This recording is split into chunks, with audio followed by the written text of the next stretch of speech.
হরে কৃষ্ণ। সুপ্রিয় শিক্ষার্থীরা, আশা করি তোমরা সবাই অনেক বেশি ভালো আছো এবং সুস্থ আছো।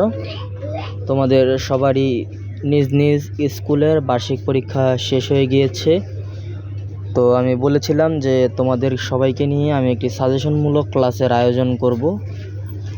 তো অনলাইনে করার চিন্তা ভাবনা আমি করেছিলাম, অবশ্য লাইভে করার চিন্তা করেছিলাম, কিন্তু সময় এবং সুযোগ না হওয়ার কারণে আমি ক্লাসটা রেকর্ডেড দিয়ে দিচ্ছি। তোমরা অবশ্যই ক্লাসটা মনোযোগ দিয়ে দেখবে। এখানে কোনো স্পেসিফিক বিষয় নিয়ে আলোচনা করা হবে না। এখানে শুধুমাত্র তোমার পড়ার যে মানবন্টনটা, পরীক্ষার যে মানবন্টন, কিভাবে কোথা থেকে কি প্রশ্ন আসবে, শুধুমাত্র এইটা সাজেশন দেওয়া হবে। তো আশা করি সবাই বুঝতে পেরেছ। আমরা শুরু করছি আমাদের আলোচনা। তো শিক্ষার্থীরা, তোমরা দেখো এখানে আমরা আমাদের যে মূল সিলেবাসটা রয়েছে, আমরা সিলেবাসটা দেখতে পাচ্ছি এবং সিলেবাসে আমরা অর্ধবার্ষিকের যে অংশ আছে সেটা আমরা প্রথমেই কেটে দেব। অর্ধবার্ষিকের অংশ আমাদের কোনো কাজ নেই, আমরা কাজ করব শুধুমাত্র বার্ষিকের অংশ নিয়ে।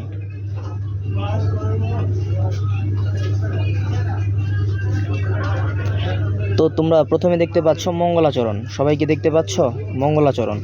তো মঙ্গলাচরণ বলতে বোঝানো হয়েছে তোমাদের যে গুরুকুল শ্রুতিপাঠ, যে বইটি তোমাদের জন্য নির্দিষ্ট করে দেওয়া হয়েছিল, সেই শ্রুতিপাঠ বইটি থেকেই তোমাদের সম্পূর্ণ 1 পৃষ্ঠার মঙ্গলাচরণটি মৌখিক হিসেবে আসবে।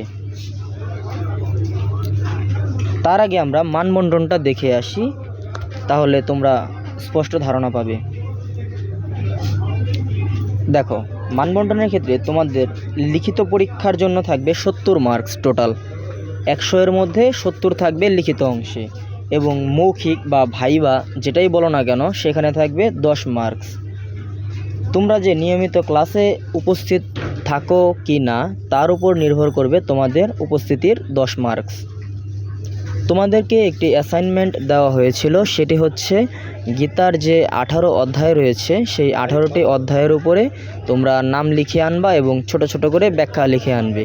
সুন্দর একটা কভার পেজ দিয়ে তোমরা অনেকে হয়তো জমা দিয়েছো, আর যারা জমা দাওনি তোমরা আমাদের নেক্সট যে ক্লাস হবে সেই ক্লাসে তোমরা এটা জমা দিয়ে দেবে। আর প্রেজেন্টেশনের যে বিষয়টা, সেটা হচ্ছে তোমাদের মনে আছে কি না যে বন্ধুবাবু একদিন বলেছিল যে তোমরা ক্লে, ক্রাফট, কাগজের বিভিন্ন আইটেম দিয়ে তোমরা হচ্ছে জগন্নাথ, কৃষ্ণ, গৌরাঙ্গ মহাপ্রভু ইত্যাদি তৈরি করে নিয়ে আসবে এবং সেটা আমাদের সামনে প্রেজেন্ট করবে। এটাই হচ্ছে তোমাদের প্রেজেন্টেশন 10 মার্কসের জন্য। বাকি রইল সাধনা চার্ট এবং সদাচার। যারা নিয়মিত ডায়েরি দেখিয়েছ, ক্লাসে ডায়েরি এনেছ, তো তোমরা সদাচার ও সাধনা অংশে ফুল মার্কস পেয়ে যাবে। আর যারা, এই হচ্ছে তোমাদের টোটাল 120 মার্ক, এটাকে কনভার্ট করে 100 মার্কের মধ্যে নিয়ে আসা হবে। যাই হোক, তো তোমরা দেখতে পাচ্ছ যে তোমাদের মোট হচ্ছে 120 মার্ক, এটাকে আমরা কনভার্ট করে আনবো। এইবার আসো সাধনার মধ্যে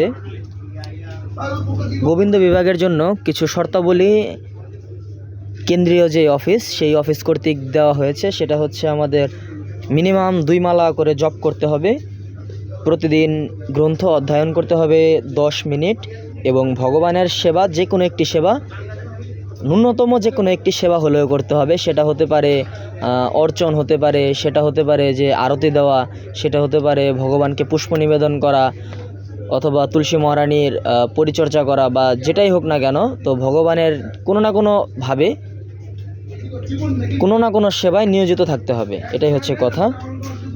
আর অ্যাসাইনমেন্ট এবং প্রেজেন্টেশনের ক্লাস শিক্ষক যে প্রদান করবেন সেই কথাটা আমি বলে দিয়েছি। তোমাদের অ্যাসাইনমেন্ট হচ্ছে গীতার 18 অধ্যায়ের নাম লিখিত এবং সাথে ছোট ছোট ব্যাখ্যা। আর একটা হচ্ছে যেটা প্রেজেন্টেশন, সেটা হচ্ছে তোমরা ক্রাফট, কাগজ অথবা ক্লে দিয়ে তোমরা এই বিষয়গুলো করতে পারবে। এবার আসো আমাদের লিখিত যে মানবন্টনটা, সেটা আমরা আলোচনায় চলে আসি। তো তোমরা দেখতে পাচ্ছ প্রথমে বহু নির্বাচনী প্রশ্ন, অর্থাৎ নৈবিত্তিক বা শর্ট কোশ্চেন আমরা যেটাই বলি না কেন, এখানে কি থাকবে, 4টা আলাদা আলাদা অপশন থাকবে। যেমন প্রশ্ন হতে পারে যে রামের স্ত্রীর নাম কি, সেখানে অপশন থাকবে ক নাম্বারে সীতা, খ নাম্বারে থাকবে রাধারানী, গ নাম্বারে থাকবে রজনী দেবী এবং ঘ নাম্বারে থাকবে সারদা দেবী। তো সেখান থেকে তোমরা সঠিক উত্তরটি বাছাই করে নিয়ে টিক চিহ্ন দেবে, এটা হচ্ছে সঠিক উত্তর। তো সঠিক উত্তরটি কী হবে বলো তো তোমরা সবাই? ধন্যবাদ, সঠিক উত্তর হবে সীতা। এরপরে দেখো কি বলা হয়েছে, সংক্ষিপ্ত প্রশ্ন। সংক্ষিপ্ত প্রশ্নের ক্ষেত্রে তোমাদের মোট সংক্ষিপ্ত প্রশ্ন থাকবে 8টি। 8টি থেকে তোমরা 3টি কোশ্চেন স্কিপ করে তোমরা মোট 5টি প্রশ্নের উত্তর দেবে। সেক্ষেত্রে প্রতিটি প্রশ্নের মান থাকবে 2 করে। 5টি প্রশ্ন সম্পূর্ণ সঠিক হলে তোমরা পেয়ে যাবে 10। এর পরবর্তীতে তোমরা দেখো বর্ণনামূলক প্রশ্ন, অর্থাৎ একটু বড় প্রশ্ন।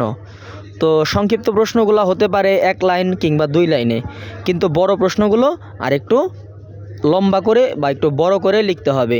মোটামুটি তোমরা আধা পৃষ্ঠার মতো নিয়ে বড় প্রশ্নগুলো লিখবে। সেখানে 3টি বড় প্রশ্ন থাকবে, 3টি থেকে তোমরা 2টি প্রশ্নের উত্তর করবে। এর পরবর্তীতে আমাদের যে অংশটা আছে সেটা হচ্ছে শ্রীমদ্ ভগবদ গীতা থেকে গীতার শ্লোক। তো তোমাদের শ্রুতিপাঠ বইতে শ্লোকগুলো সুন্দর মতো উল্লেখ করা রয়েছে এবং আমরা সিলেবাসেও একটু পরে দেখব, সেখানেও শ্লোকগুলো স্পষ্টভাবে দেওয়া রয়েছে। তো শ্লোকগুলো হচ্ছে 2টির মধ্যে যে কোনো একটি আসবে। তো এখানে একটু আমাদের কারেকশন করতে হবে, সেটা হচ্ছে গীতার শ্লোকগুলো তোমরা অনুবাদ সহ মুখস্থ করতে হবে না। আমি আবারও বলছি, গীতার শ্লোকগুলো অনুবাদ সহ মুখস্থ করতে হবে না। তোমরা অনুবাদ ছাড়া শুধুমাত্র শ্লোক মুখস্থ করে লিখতে হবে। অবশ্যই শুরু করার আগে তোমরা গীতার অধ্যায় এবং শ্লোক নং লিখবে, পরবর্তীতে তোমরা শ্লোকটা সুন্দর করে লিখবে। আশা করি বুঝতে পেরেছ। এর পরবর্তীতে তোমাদের আসবে গল্প লিখন। তোমরা সবাই দেখতে পাচ্ছ আশা করি। গল্প লিখনে তোমাদের 2টি গল্প লিখন আসবে। তোমাদের সিলেবাসে রয়েছে মহর্ষি চরক, কলির অবধূত নিত্যানন্দ সহ আরও বিভিন্ন ধরনের গল্প তোমাদের সিলেবাসের অন্তর্ভুক্ত রয়েছে। অবশ্যই গল্পগুলো গুরুকুল শ্রুতিপাঠ বই থেকেই আসবে। তোমাদের কাজ হলো এই গল্পগুলো মুখস্থ করে বাসায় লিখে প্র্যাকটিস করা। তোমাদের এই গল্পের জন্য প্রতিটি মান থাকবে 7 করে, অর্থাৎ একটি গল্প লিখতে পারলে তোমরা 7 পেয়ে যাবে। এর পরবর্তীতে আমরা চলে আসলাম ইংলিশ অংশে। ইংলিশ যেই পার্ট রয়েছে, দেখো এখানে প্যারাগ্রাফ আসবে। প্যারাগ্রাফ আসবে 2টি থেকে 1টি। তোমাদের 2টি প্যারাগ্রাফ লিখতে বলবে, সেখান থেকে মাত্র 1টি প্যারাগ্রাফ লিখতে হবে। সেক্ষেত্রে একটি প্যারাগ্রাফ লিখতে পারলেই তোমরা পেয়ে যাবে 10 নাম্বার। এরপরে ওয়ার্ড মিনিং। ইংলিশ ওয়ার্ড মিনিংয়ের জন্য তোমাদের সবাইকে একটি শিট দেওয়া হয়েছে। সেখানে 12 থেকে 15টি ওয়ার্ড মিনিং রয়েছে। সেগুলো যদি তোমরা পড়তে পারো, এখান থেকে তোমরা ওয়ার্ড মিনিংগুলো পড়ে ফেলবা। সেখানে 10টা ওয়ার্ড মিনিংয়ের যদি লিখতে পারো তাহলে তোমরা 10-এ 10 পেয়ে যাবে। সর্বশেষ যেটা হচ্ছে ইংলিশ কবিতা অথবা ইংলিশ রাইমস। তো সেখানে তোমাদের 2টি রাইমস সিলেবাসে আছে, সেই 2টি রাইমসই আসবে।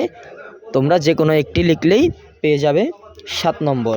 তোমাদের মোট হচ্ছে লিখিততে 70। আশা করি তোমরা তোমাদের টোটাল মানবন্টনটা সুন্দর মতো বুঝতে পেরেছ। এরপরেও যদি মানবন্টন বুঝতে কোনো অসুবিধে হয় তোমরা আমার সাথে কথা বলবে। তো এবার আসি আমরা আমাদের সিলেবাসে কী কী অংশে রয়েছে। তো তোমাদের পুরোপুরি যে বার্ষিক পরীক্ষার সিলেবাসটি রয়েছে সেটি থেকে আমরা সাজেশন হিসেবে অনেকগুলো অংশ আমরা বাদ দিয়ে দিয়েছি তোমাদের সুবিধার জন্য। তো দেখো আমাদের মঙ্গলাচরণ সম্পূর্ণটা রয়েছে, এটা কিন্তু আমরা কোনো কাটাকাটি করিনি, পুরোটাই দিয়ে দিয়েছি। এরপরে দেখো এটা হচ্ছে মৌখিক পরীক্ষার জন্য। এরপরে রয়েছে নিত্যকর্মে প্রয়োজনীয় মন্ত্রাবলী। মন্ত্রাবলীর মধ্যে তোমাদের বার্ষিক পরীক্ষাতে 4টি রয়েছিল, আমরা সেখান থেকে 2টি ক্যান্সেল করে আমরা 2টা রেখেছি।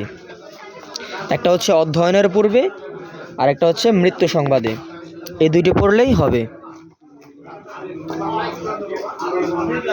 এর পরবর্তীতে উপাসনার ক্ষেত্রে প্রয়োজনীয় মন্ত্র। উপাসনার ক্ষেত্রে প্রয়োজনীয় মন্ত্র, সেক্ষেত্রে তোমাদের পড়তে হবে শুধুমাত্র সূর্য প্রণাম মন্ত্র এবং পড়তে হবে মহাপ্রসাদের প্রণাম মন্ত্র। তোমরা সবাই আশা করি পারো। ওম জবা কুসুম সংকিয়াসম এই প্রণাম মন্ত্রটা এবং হচ্ছে মহাপ্রসাদে গোবিন্দে এই মন্ত্রটা, এই দুইটা পড়লেই হয়ে যাবে। এরপরে সবচেয়ে গুরুত্বপূর্ণ যেটা এই পর্যন্ত আমাদের ছিল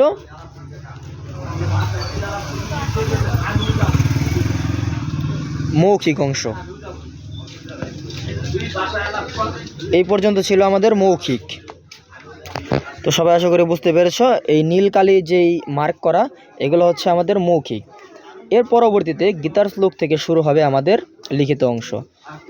তোমরা একটু স্পষ্টভাবে দেখো, গীতার শ্লোকের মধ্যে তৃতীয় অধ্যায়ের 27 নং শ্লোক, চতুর্থ অধ্যায়ের 2 নং শ্লোক এবং চতুর্থ অধ্যায়ের 8 নং শ্লোক, এই 3টি শ্লোকের মধ্যে যে কোনো একটি তোমার পরীক্ষায় অনুবাদ ছাড়া লিখতে হবে।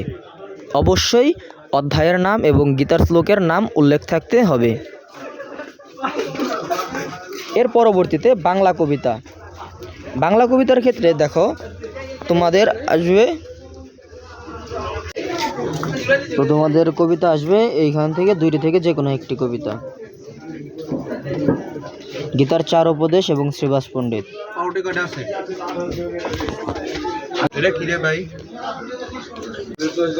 তো এর পরবর্তীতে তোমরা হচ্ছে দেখতে পাচ্ছ যে তোমাদের 10 অবতার, সবচেয়ে ইম্পর্ট্যান্ট যে অংশটা সেটা হচ্ছে 10 অবতার। 10 অবতার থেকে তোমাদের সংক্ষিপ্ত প্রশ্ন, নৈবিত্তিক বা অপশন সহ যে প্রশ্নগুলা এগুলো আসবে।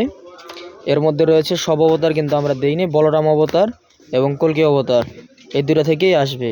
এর পরবর্তী অংশে তোমরা দেখো মহর্ষি চরক মানে গল্প এবং হচ্ছে চোরদের বিভ্রান্তি, এই 2টা অংশ থেকে যে কোনো একটি গল্প লেখা আসবে, যে কোনো একটি গল্প তোমরা লিখবে।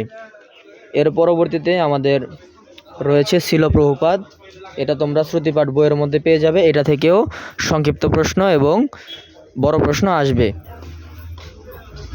তিলক ও জপ প্র্যাকটিক্যালের জন্য, অর্থাৎ আমি তিলক নিয়ে বসে থাকবো, তোমরা আমাকে তিলক করে আমার সামনে দেখাবে, এটা হচ্ছে ব্যবহারিক পরীক্ষা। এরপরে দেখো জানা অজানা 10 থেকে 18 পর্যন্ত এবং স্বর এবং সপ্তম। ইংলিশ রাইমসের মধ্যে রয়েছে থুপ থুপ এবং হচ্ছে লিটল রাধা, এই 2টা। আর ইংলিশ স্টোরিজের মধ্যে রয়েছে কিং অফ ফ্রগস, এটা থেকেই তোমাদের ওয়ার্ড মিনিং আসবে এবং এটাই তোমাদের লেখা আসবে, তোমরা অবশ্যই লিখবে। তো এই হচ্ছে, আর বাদবাকি যেগুলো দাগানো নেই সেখান থেকে কোনো প্রশ্ন হবে না। সবাই সুন্দর মতো পরীক্ষা দাও, সবার জন্য শুভকামনা রইল। আর যে কোনো প্রয়োজনে আমার সাথে যোগাযোগ করবে অবশ্যই। তো সবাই ভালো থাকো, সুস্থ থাকো, সবাইকে ধন্যবাদ। হরে কৃষ্ণ।